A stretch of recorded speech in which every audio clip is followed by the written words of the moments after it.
Thank you for being here on Real Estate in the Lowcountry. With me is Kate.Herman, and she is, of course, from Goosehead Insurance, and we are talking all things insurance again today. But it's an important topic because, you know, as we've mentioned with you and Alan before, especially, we are in hurricane season, and we had, you know, a little scare a couple of weeks ago with Idalia.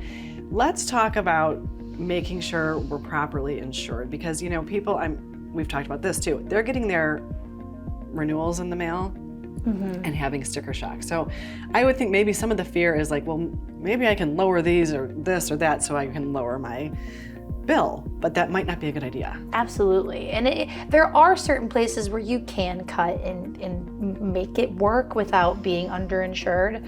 But yeah, the sticker shock definitely does lead to conversations where we have to go through line by line and say, listen, you really don't want to mess with certain aspects of your policy. Right.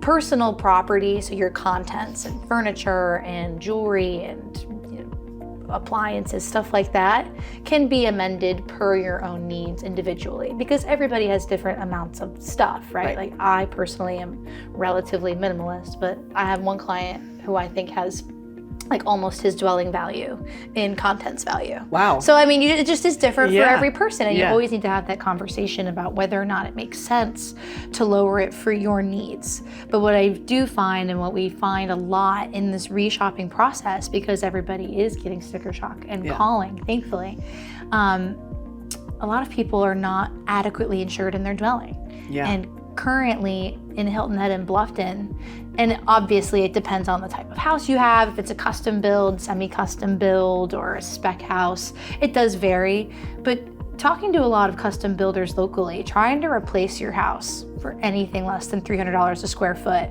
if it's a custom build, is really, really challenging. Right. So a lot of people are like, well, I don't care, I'll self-insure certain things. And it is up to you to a certain degree whether or not you want to pay for that, but it can come back and bite you when we do have these crazy storms coming by and you have $100,000 worth of insurance that you might need but decided not to pay for, that you might have to come out of pocket. Right, and that is a really big number to come out of pocket. It's a large number. And it does differ. I mean, obviously sometimes it's not that extreme, but I've talked to folks who have had the same insurance carrier for years and years and years, who have been on the island and their house is 4,000 square feet and they're only insured for like 300,000.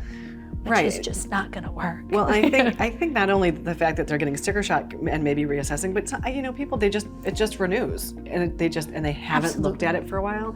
And after the markets we've just gone through with real estate and the values of homes going up so dramatically, and as you said, the price of building materials going up so dramatically and becoming scarce in certain instances, that really needs to be looked at. And it is something where it obviously cost of living is high, and it is tough to be able to manage it all. Believe me, I get it on a personal level too. Yeah. We all go to the grocery store and we're like, why? This is how much? Eggs again? Yeah.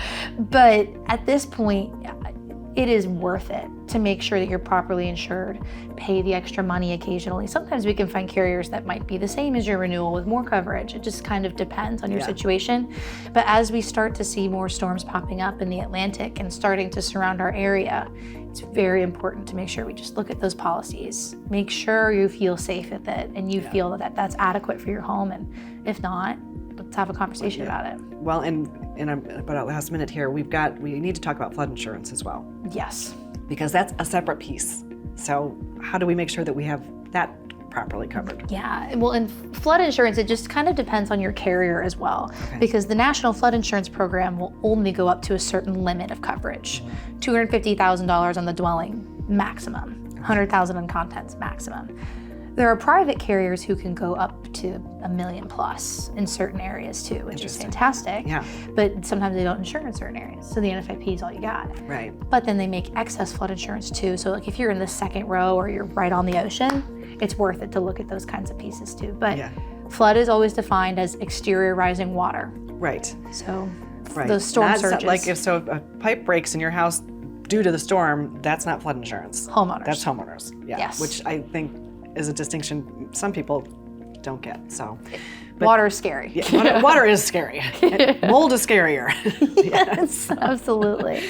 Well, Kate, it's always good to see you, and thank you again for all the great information. As usual, I'm going to go home and make sure all of my ducks are in a row after I talk to you. Good, thank you. Thanks so much.